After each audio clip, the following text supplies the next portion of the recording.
आगामी तळेगाव नगरपरिषद निवडणुकीसाठी भाजप आणि राष्ट्रवादी काँग्रेसने युती केलेली आहे आणि या युतीबाबत शिक्कामोर्तब हे मुख्यमंत्री फडणवीस यांच्या सोबत झालेल्या बैठकीमध्ये करण्यात आल्याचं मावळचे आमदार सुनील शेळके यांनी पत्रकार परिषद घेत स्पष्ट केलं। पत्रकार परिषदेत आमदार शेळकेंनी तळेगाव दाभाडे नगरपरिषदेतल्या पहिल्या उमेदवारांची यादी सुद्धा जाहीर केलेली आहे। महायुती म्हणून राष्ट्रवादी काँग्रेसच्या पहिल्या 9 अधिकृत उमेदवारांची घोषणा यावेळेला करण्यात आलेली आहे।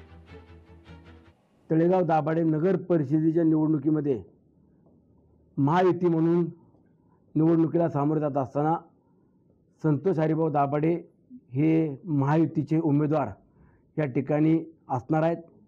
28 जागेपैकी 17 जागा या राष्ट्रवादी काँग्रेस पक्षाला व 11 जागा या भारतीय जनता पक्षाला देण्याचं फडणवीस साहेबांनी निर्णय त्या ठिकाणी केलेला आहे। त्याचबरोबर आम्ही आमच्या चिन्हावरती लढावं आणि भारतीय जनता पक्षाचे उमेदवार हे कमळ चिन्हावरती लढावं अशा पद्धतीनं फडणवीस साहेबांनी सूचना केली।